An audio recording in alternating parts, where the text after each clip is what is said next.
like to propose some thought shifts today. And to do that, I'm going to start with a personal story. When I was a little girl, my father, who was a big jazz head, would be in the habit of dropping my mom off to a ceramics class that she took. I was about 4 years old, at the YWCA in Germantown. He would take us back home in the interim while she was doing her throwing the clay on the wheel. He would give us, me and my sister, our baths, powder us up, and then he'd put on music. Music like the work of Horace Silver, who was formerly with Art Blakey of the Jazz Messengers. And he would hold our hands, and he would just kind of rock us to the music. Sometimes he'd hold us in his lap. And I very quickly realized this was my way of connecting to my dad, because he was in a wonderful space when he was listening to his music. And what I learned from him and from jazz is that these were musicians who were spinning story out of code, and they were really masking complexity behind their sharp suits, their thin ties, their hats cocked to the side. So musicians like Sarah Vaughan, John Coltrane, Billie Holiday, Ella Fitzgerald, Charlie Mingus, one of my father's favorites because he played jazz bass in the service, and of course Count Basie. And I may have arguably been the only 12-year-old little black girl who knew all of the Frank Sinatra catalog by heart, because my father would listen to, I think it was WPEN, every weekend where they played Frank Sinatra, and he would always remind us, girls, that's Count Basie backing him up. So I knew a lot of Frank Sinatra. But what I didn't realize then was that my father was really introducing me to complexity. And fast forward many years later, I was in the throes of completing a PhD while working full-time. Because I thought, how hard could that be? It's just a big paper at the end. So I decided to do a PhD while working full-time. And my area of work is design management, and I was specifically focused on experience design and service design. I was working with the Ritz-Carlton Hotel. This is a photograph of one of the Ritz-Carlton properties in Cancun, Mexico. And I'm a qualitative researcher, and I was in a very dark place. Which is one to happen when you decide to do a PhD. I didn't know what my theoretical construct was. And my doctoral advisor, Dr. Alison Riepel at the University of Westminster in London, she said, well, you have to find your theoretical construct. What is it? And I didn't know what it was. I was getting really worried. And one afternoon, I was Skyping with Alison, and I was bemoaning my situation. And then I said, but you know, the thing is, in all my interviews, there's all these comments from the employees at the Ritz-Carlton about how when it really works, when they're really working well together, it flows. And I said, it just reminds me of jazz, but I don't know what there is to that. It's just something I just keep hearing. And she said, that's your theoretical construct. You're talking about improvisational organizations. And I thought, right, what's that? I didn't know there was a whole body of work dedicated to looking at improvisation as a way of understanding organizational behavior and organizational design. So I went along my merry way of understanding complexity, organizational design, improvisation in organizations, and I happened upon a subfield on jazz improvisation in organizations. And I became very familiar with Mr. Frank Barrett's heuristic. And I'm going to go through his heuristic so you can see some of the commonalities between the way jazz musicians perfect their craft and the way organizations might optimize their work. So the 7 principles are these: provoking competence, embracing errors, minimal structures, distributive task, retrospective sense-making, hanging out, and soloing and supporting. So the first one, provoking competence. So, provoking competence is what we see jazz musicians do all the time. They'll do a little riff, they'll step back, they'll let another musician come and see if they can top that. And in our work environments, if we allowed each other to riff a little bit, such as what Google did when they had the 20% rule, the 20% day, where 1 day a week of every 5-day week, they allow their employees to work on anything they wanted. Tinker, twiddle around, swap ideas, collaborate. And one of the outcomes of that 20% rule was Gmail. The second is embracing errors. So in my work at Philadelphia University, I'm director of the Strategic Design MBA program, where we use design thinking and systems thinking as a way to teach business marketing, leadership, management, et cetera. And we value and really try to help our students embrace failure as a way to get to the next level. So at the Ritz-Carlton Hotel, they actually have a structure in place to help people embrace failure and mistakes. And they have a mnemonic called Mr. Bibbs. Mistakes, revisions, breakdowns, inefficiencies, and variations. And so every day, at every staff meeting all around the world, people share their failures. And my students and I were in Finland last week, and Estonia, and we visited an amazing company called Velvet Creative Alliance, where they've actually documented their failures and their mistakes. So it's not only they're talking about it organizationally, but they're putting it out there for the world to see and sharing how they're learning from those mistakes. The third principle in Barrett's 7 is this idea of minimal structures. The idea that you can have something that's not quite finished, that's a skeletal version of what you want people to then build upon. So one interpretation of that are those organizations which value prototyping and use a lot of prototypes. And a common prototype that we see often now are pop-up shops and pop-up retail. So if any of you are familiar with Smack Parlor in Old City on Market Street, Smack Parlor, when they were trying to think through how would they expand their brick and mortar real estate space, they found it was too cost prohibitive. They were really creative. They took their show on the road in a food truck, and so now Smack Parlor is mobile. And it's a way to prototype services, it's a way to prototype new product. The fourth piece in Barrett's 7 is distributed tasks, the idea of shaking things up a bit, not working how you typically work. And one great example of that is Amtrak has now devoted some of their lines, their rail lines, their rides, as a platform for writers in residence. So you could take a line, I don't know, from Boston down to Florida or across the Northwest and practice your writing. So you're distributing the way you typically work, and you get some interesting outcomes. The fifth principle in Barrett's 7 is retrospective sense-making. The fashion industry is expert at this, and I've done a lot of work on something that I and two colleagues, Valerie Jacobs and Johanna Blakely, we call fashion thinking.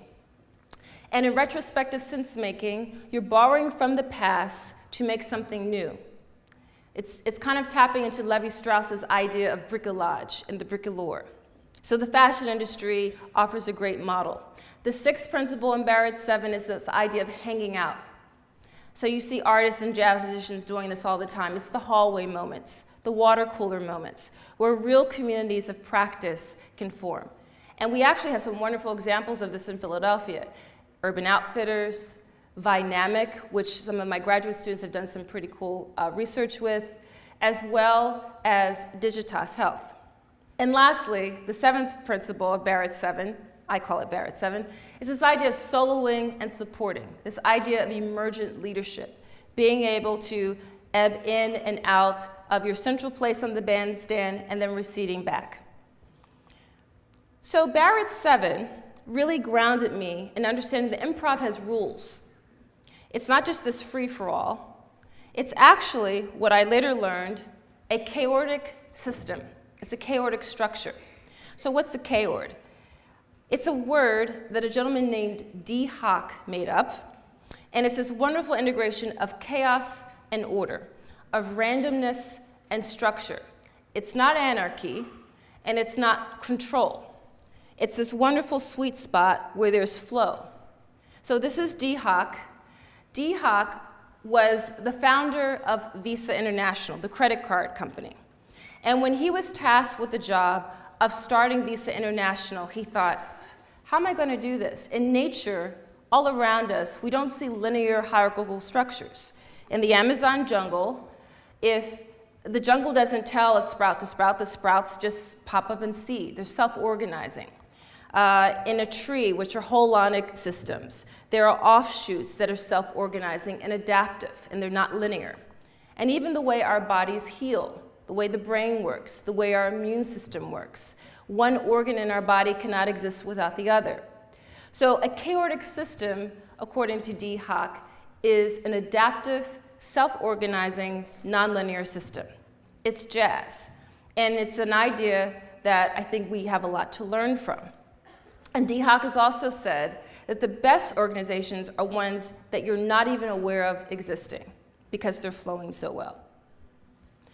So in immersing myself in this work about chaotic systems thinking, I realized that it was very linked into creativity. Creativity is actually very aligned with chaotic systems. And that's another part of my background. So my mom, who's in the audience today,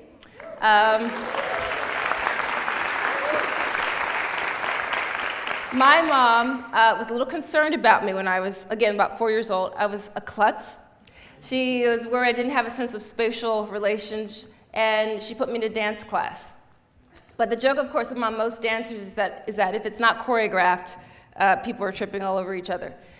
But dance was my foray into creativity, and it was one of the things that helped me understand there's really nothing sexy or adorable about creativity. Creativity requires an incredible amount of discipline. It's tedious, it's sweaty, it's gritty, and it's hard. It's often solitary, and you're banking on some big ideas that you hope will take off. So one of my favorite modern dancers is Twyla Tharp, dancer choreographer. She has a wonderful book, which I highly recommend, called The Creative Habit. And in her book, one of the things she points out is this statement, that before you can think out of the box, you have to start with the box. Creativity has rules. And you need those rules and those boundaries so that you can rebound out of them. Again, this idea of a chaotic system and structure. And Twyla Tharp has also talked about the fact that creativity is an act of defiance. So that got me to think about how in our work environments, in corporations today, we say that we want to be defiant. Companies say they want to be disruptive, right? They want to be innovative.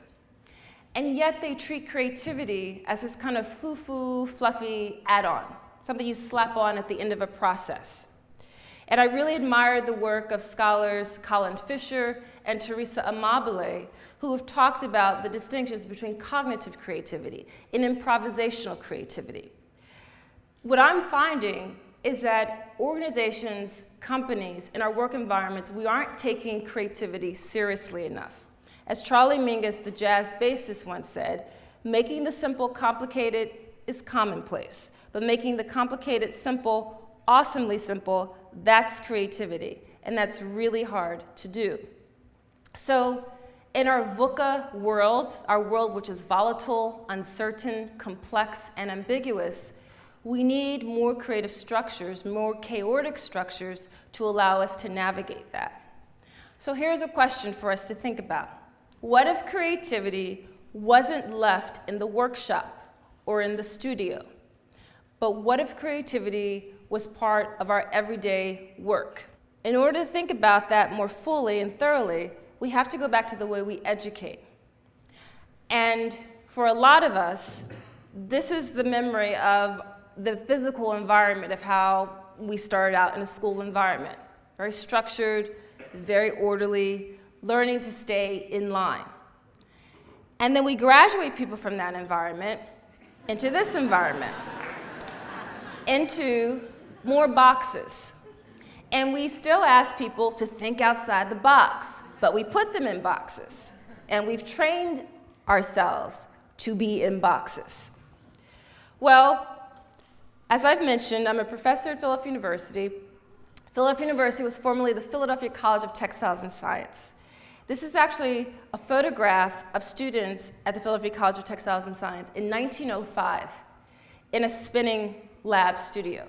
And one of the things that I think is remarkable about this photograph, and a lot of the photographs about how students at the old textiles learned, was very kinesthetic learning. People were up and active and engaged and touching and feeling. So a lot of what we've done at Philadelphia University is to tap into that legacy. So in the Strategic Design MBA program, for example, this is an MBA environment where we're constantly up and at the whiteboard. We're testing ideas, trying to encourage everybody to understand this statement, that if you don't make mistakes, you aren't really trying. You're supposed to make mistakes. This is the time and space to make mistakes. So hopefully our Strategic Design MBA students will graduate and contribute to new work environments.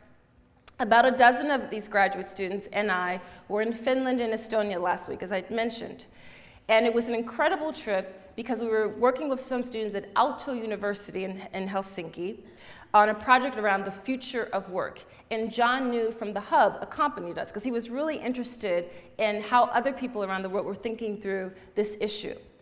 And some of the things we learned as we were thinking through the future of work were things that we were projecting could possibly happen, were things such as more humble leadership, the role of story in creating more meaningfully to people, perhaps a blurred boundary between our workspaces and our learning spaces, perhaps even a return to an apprenticeship model, as well as less of an importance on where we work, because digital platforms are now making for a lot of you already to work very flexibly, but more of pondering the question of why we work.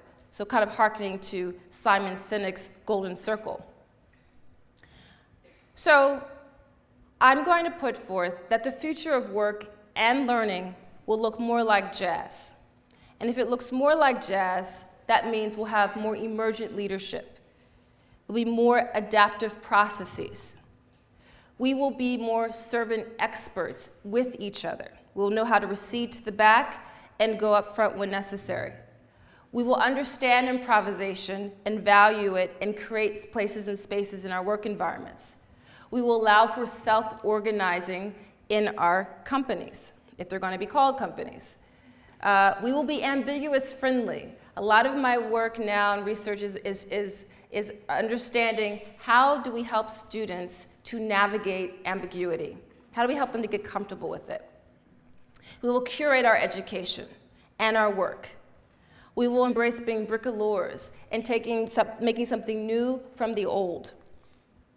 We will understand that collage is a value because there's not a whole lot that's essentially new anymore. It's all in how we recombine it.